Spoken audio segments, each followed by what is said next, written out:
अस्सलाम वालेकुम, welcome two names virtual academy. Unit number 10 का लेसन नंबर 2 शुरू हो चुका है। डेवलपिंग हिस्ट्री स्किल्स, ये हमारा आज का टॉपिक है। इसके अंदर हम पढ़ेंगे कि व्हाट इज़ हिस्ट्री, हिस्ट्री क्या होता है, how do historians right history.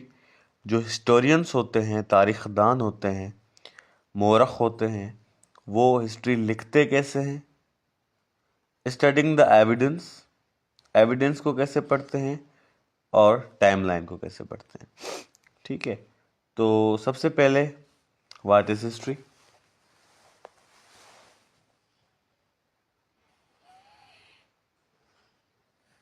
What is history, history क्या होता है। तो history is the study of events. Answer is history is the study of events happened in the past which have happened in the past.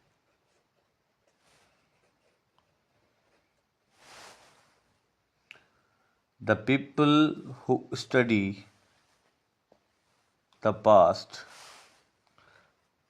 the people who study the past are known as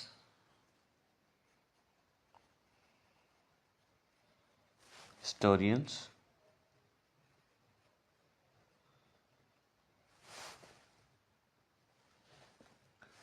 ठीक है जी, history होती है study, पढ़ना। किसको पढ़ना, किसकी study करना, events की, वाक़यात की। कौन से वाक़यात? ऐसे वाक़यात जो हमारे माजी में हो चुके हों। ठीक है, पास्ट के, माजी के वाक़यात को पढ़ना हिस्ट्री कहलाता है, और जो पढ़ता है उसको हिस्टोरियन कहा जाता है। ठीक है, हिस्टोरियन को कभी कभार या ज़्यादातर भी डिटेक्टिव्स भी कहा जाता है। क्यों? क्योंकि वो बहुत से सवालात पूछते हैं पास्ट के बारे में। ठीक है जी, हिस्टोरियंस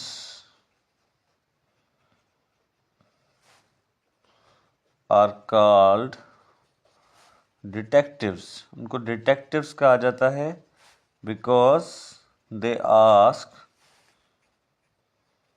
मैनी क्वेश्चंस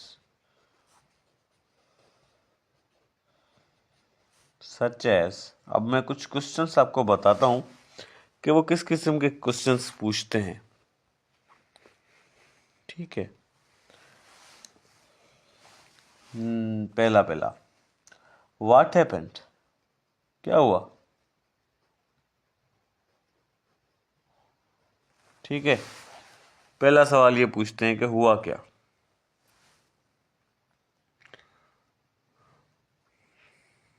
एक मिनट। दूसरा सवाल वो पूछते हैं व्हेन डिड इट हैपन, कब हुआ, ये जो वाकया हुआ वो हुआ कब।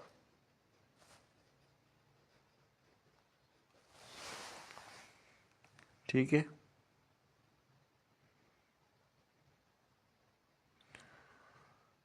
तीसरा सवाल वो पूछते हैं कि वेयर डिड इट हैपन, जो हुआ वो कहाँ हुआ। वेयर डिड इट हैपन, जो वाकया हुआ वो कहाँ पर हुआ, जगह कौन सी थी। चौथा सवाल वो पूछते हैं कि हाउ डिड इट हैपन, कैसे हुआ। फिर पूछते हैं व्हाई डिड इट हैपन, क्यों हुआ।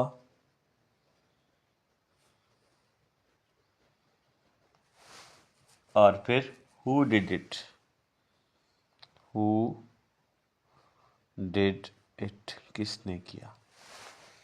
मिसाल के तौर पे जुल्फ़कार अली भुट्टो को फांसी दी गई, तो फिर लोगों ने पूछा या हिस्टोरियंस ने पूछा क्या हुआ। हाँ भाई, क्या हुआ? जुल्फकार अली भुट्टो को फांसी दी गई। When did it happen? वो तारीख बताई गई। Where did it happen? हुआ कहाँ पे? जेल में हुआ। ठीक है, जेल में उनको फांसी दी गई, पाकिस्तान के अंदर फांसी दी गई। How did it happen? उन पर इल्ज़ाम लगाए गए। Why did it happen? क्यों हुआ? क्योंकि किसी ने उनके खिलाफ साजिश कर दी, for example. Who did it? किसने किया? ठीक है, इस तरीके के सवाल पूछे जाते हैं और फिर एक पूरा जो है एक आइडिया या हाइपोथेसिस जो है वो हिस्टोरियन को मिल जाता है। ठीक है, फिर हिस्टोरियंस क्या करते हैं? हिस्टोरियंस फिर जो है एविडेंस तलाश करते हैं कि वाकई ये जो बात बताई गई ये सही है या गलत है। ठीक है जी। अब वो एविडेंस जो है वो letters, maps, inscriptions, walls, non written sources, photographs, artifacts, इन सारी चीज़ों से जो है वो पता लगाते हैं। ठीक है जी।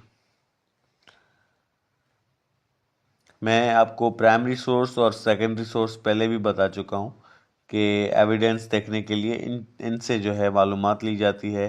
प्राइमरी सोर्सेज के अंदर मैंने आपको diaries, letters, photographs, buildings, newspapers, museum displays और रिकॉर्डिंग्स बताई थी। जबकि सेकेंडरी सोर्सेज में हमारे पास school textbooks, TV programmes, films, plays, novels and stories, history books and internet के बारे में इनसे जो है मदद ली जाती है। अब हिस्टोरियंस जो लोग होते हैं ना, वो ज़रूरी नहीं कि उस वक्त मौजूद हों जब कोई भी वाक़या हुआ हो। हिस्टोरियंस तो पास्ट को पढ़ते हैं ना, तो उसके बारे में, पास्ट के बारे में तो जाहिर सी बात है उनको एविडेंस चाहिए। अगर उस वक्त वो लोग मौजूद होते तो उनको एविडेंस की क्या ज़रूरत थी? हिस्टोरियंस तो पढ़ते ही पास्ट को है, तो इसलिए उनको एविडेंस की ज़रूरत पड़ती है। ठीक है, तो थोड़ा सा मैं आपको और भी गाइड कर देता हूँ प्राइमरी सोर्स के बारे में। प्राइमरी सोर्स क्या होता है? Primary source is a piece of information. It is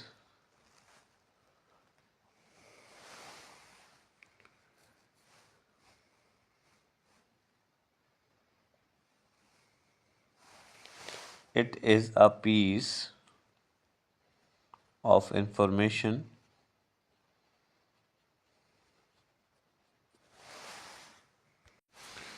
about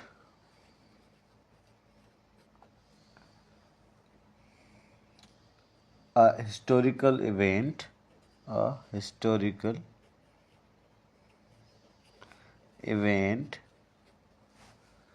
or period in which the creator of the source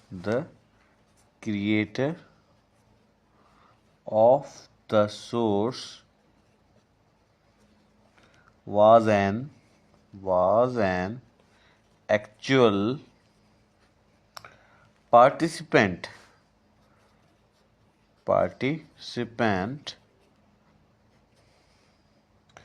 in the event or period। ठीक है, प्राइमरी सोर्स वो होता है, वो पीस ऑफ इंफॉर्मेशन होता है किसी भी हिस्टोरिकल इवेंट के बारे में। ठीक है, और इसको लिखने वाला जो इसका क्रिएटर है वो उस वक्त मौजूद होता है जब ये इवेंट, हिस्टोरिकल इवेंट हो रहा होता है, तो उस वक्त ये क्रिएटर मौजूद होता है और फिर वो इस पूरे इवेंट को अपनी लिखत में महफूज कर देता है, अपनी लिखी हुई चीज़ में महफूज कर देता है और बता देता है अपने वर्ड्स और थॉट्स और इंटेंशंस में कि जो हुआ वो क्यों हुआ। ठीक है, तो ये होता है primary source.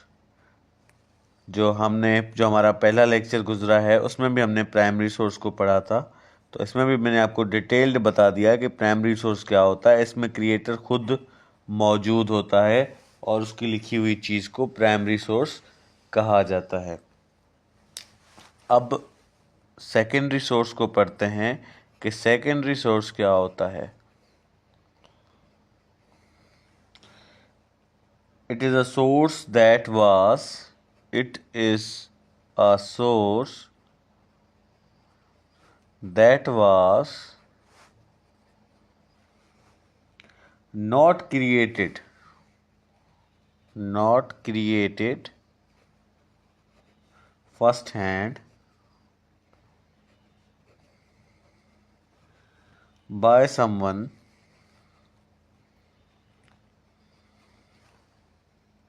who participated in the event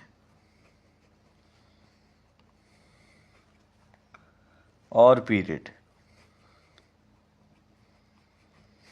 ये वो सोर्स होता है, वो पीस ऑफ इंफॉर्मेशन होता है जो कि फर्स्ट हैंड पे नहीं बनाया गया, यानी जिसने इसको लिखा है सेकेंडरी सोर्स को, वो उस इवेंट में या पीरियड में मौजूद नहीं था। ठीक है। They are produced after the events, जब ये इवेंट हो जाते हैं, जब प्राइमरी सोर्स उसके बारे में लिखे जाते हैं, तब जाके सेकेंडरी सोर्स इस्तेमाल होते हैं। ठीक है, बनाए जाते हैं, क्रिएट किए जाते हैं। ये प्राइमरी सोर्स से ही बनाए जाते हैं। ठीक है। ये बुक्स होती हैं, मिसाल के तौर पे न्यूज़पेपर्स होते हैं, डॉक्यूमेंट्रीज होती हैं, टेलीविज़न पे आने वाले शोज़ होते हैं। ठीक है। अब देखें, कायदे आज़म ने लिख लिया ख़त। कायदे आज़म ने ख़त लिखा। किसको ख़त लिखा? अल्लामा इकबाल को ख़त लिखा। अब वो था प्राइमरी सोर्स। उसके बारे में जब किताब में लिखा आता है तो वो क्या हो जाता है? सेकेंडरी सोर्स हो जाता है। ठीक है। आगे बढ़ते हैं और हम पढ़ते हैं अब टाइम के बारे में।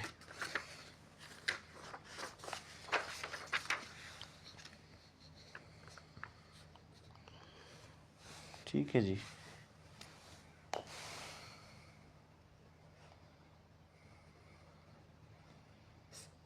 टाइम, टी को थोड़ा सा ऐसे कर लेते हैं। टाइम क्या होता है? अगर मैं आपसे पूछूं सिंपली व्हाट इज टाइम, क्या कहेंगे आप? तो in studying history it is very important to know when things happened because the world has existed for a very long time. History पढ़ने में आपके लिए सबसे इम्पोर्टेंट चीज़ ये होती है कि आप जानो कि कौन सी चीज़ कब हुई, क्योंकि दुनिया तो काफ़ी अरसे से मौजूद है। इस दुनिया को जो है काफ़ी साल हो चुके हैं। तो हिस्टोरियंस ने दो चीज़ें यूज़ की हैं। एक यूज़ किया है एडी, ठीक है, दूसरा यूज़ किया है उन्होंने बीसी। ठीक है जी। तो एडी और बीसी का इस्तेमाल उन्होंने किया है, साथ साथ जो है उन्होंने सीई और बीसीई का भी इस्तेमाल किया है। अब ये क्या होते हैं, आज मैं आपको ये समझाने वाला हूँ। तो सबसे पहले पढ़ते हैं एडी को। ठीक है जी। एडी का सबसे पहले मैं आपको फुल फॉर्म बता दूं कि एडी क्या होता है।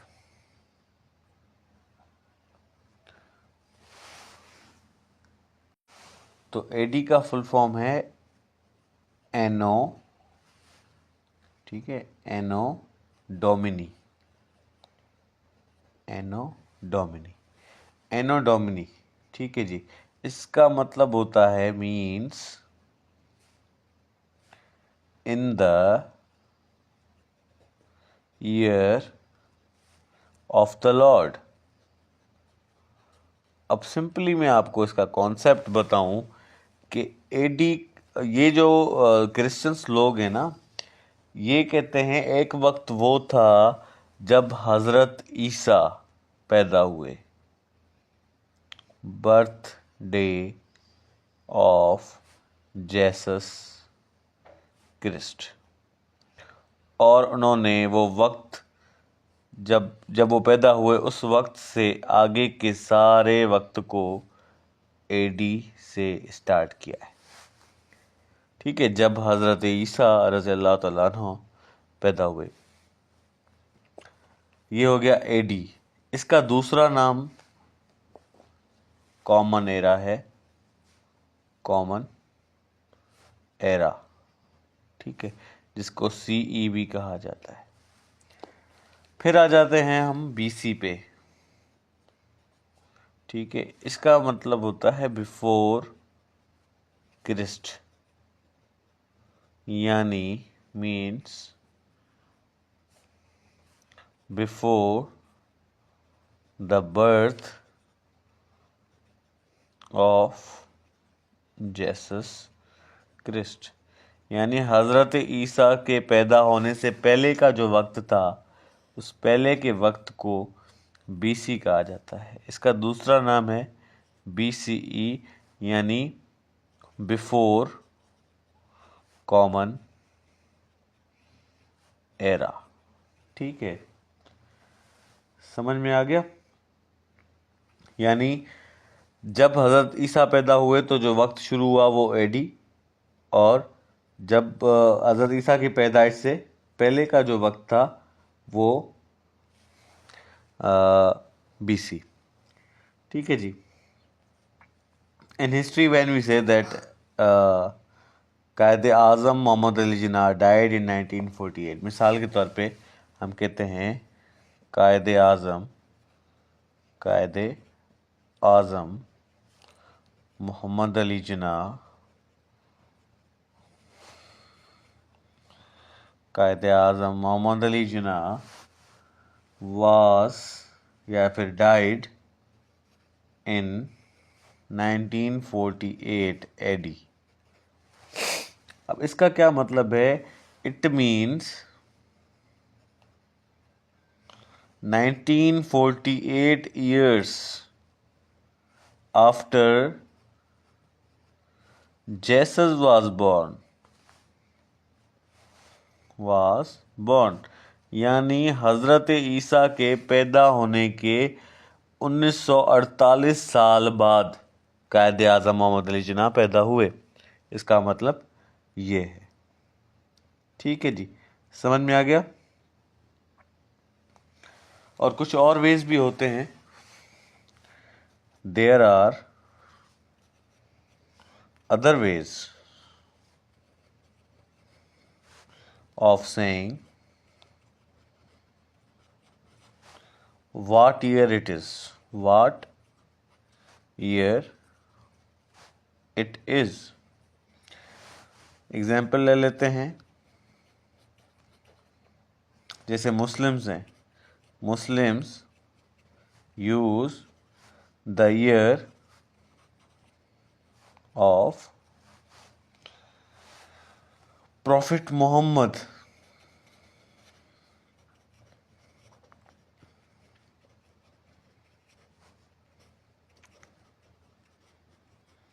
माइग्रेशन,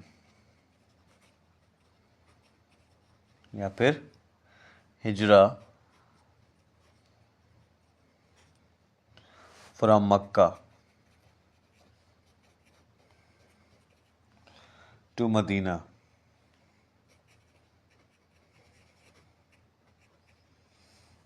ठीक है, as their year one, as their year one. So they use AH dates. The year 2015 is 1436 AH. अब मुसलमान जो हैं वो एडी का इस्तेमाल नहीं करते, बदकिस्मती के साथ हम लोग करते हैं। बहरहाल मुसलमानों को नहीं करना चाहिए। मुसलमान जो है वो एएच का इस्तेमाल करें आफ्टर हिजरी का। मुसलमानों का जो कैलेंडर है वो इससे शुरू होता है जब नबी करीम सल्लल्लाहु अलैहि वसल्लम खातिबुल नबीयीन ने जब मक्का से मदीने का सफ़र किया, जब हिजरत की, उससे जो है हमारा पहला साल शुरू होता है और मुसलमानों का कैलेंडर वहाँ से शुरू होता है। तो जो 2015 एडी है, ठीक है, 2015 जो एडी है वो अगर हम अपने मुसलमानों के साल में लिखें तो 1436 एएच यानी आफ्टर हिजरा जो है वो ऐसे लिखा जाएगा। ठीक है, अब थोड़ा सा पढ़ लेते हैं क्रोनोलॉजी के बारे में। क्रोनोलॉजी के बारे में, क्रोनोलॉजी क्या होता है? Chronology means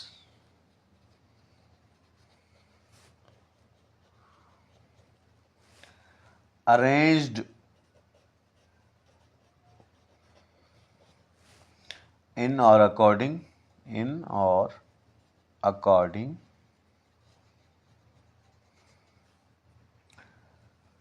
to time. Chronology is used by historians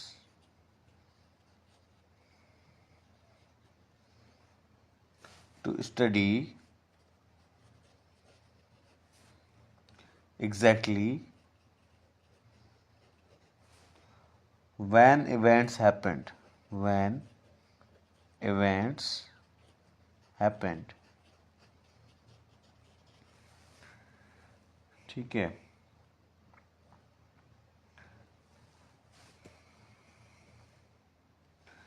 it is a general term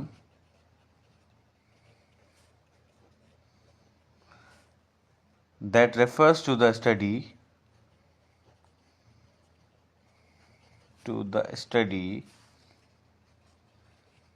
of time and the order in which occur. Chronology क्या होता है? क्रोनोलॉजी का मतलब होता है arrangement in according to the time. ठीक है, अब हिस्टोरियंस क्या करते हैं, जो भी इवेंट्स हिस्ट्री में हुए हैं उनको अकॉर्डिंग टू टाइम रखने को बोलते हैं क्रोनोलॉजी। ठीक है, सिर्फ रखने को अकॉर्डिंग टू द टाइम। अब मिसाल के तौर पे हम अपनी सिंधी की हिस्ट्री देखें तो सबसे पहले अरब लोगों का जो है वो दौर आया। अरब के बाद मिसाल के तौर पे सुमरो, फिर समा के बाद जो है वो आर्गोन के बाद फिर जो है वो तालपुर वगैरह वगैरह। तो ये एक क्या है, एक क्रोनोलॉजी है कि पहले ये फिर ये फिर ये फिर ये फिर ये। ठीक है, इसी तरीके से टाइमलाइन, क्रोनोलॉजी तो एक साइंस है, इस चीज़ को बोलते हैं, लेकिन टाइमलाइन में उसको हम जो है वो ग्राफिकली रिप्रेजेंट करते हैं। ठीक है जी, timeline refers to a visual or graphical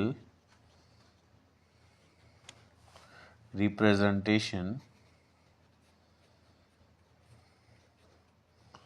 of events। ठीक है, usually shown in a linear format,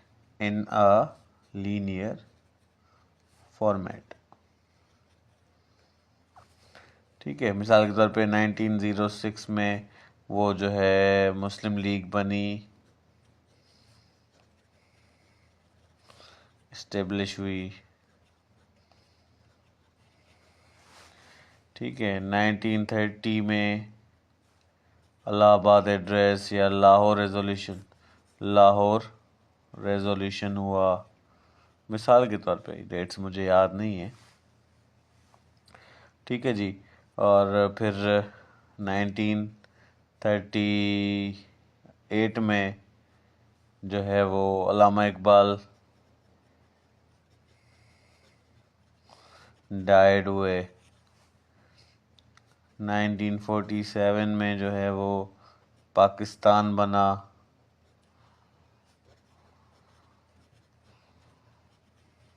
1948 में कायदे आज़म की डेथ हुई। कायदे आज़म डाइड। ठीक है, लीनियर फॉर्मेट में इसको लिखने को टाइमलाइन बोलते हैं और इस पूरी साइंस को क्रोनोलॉजी कहा जाता है।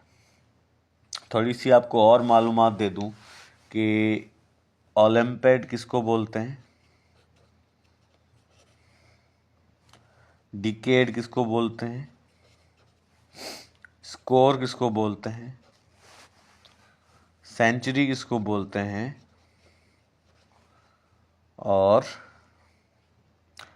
मिलेनियम किसको बोलते हैं।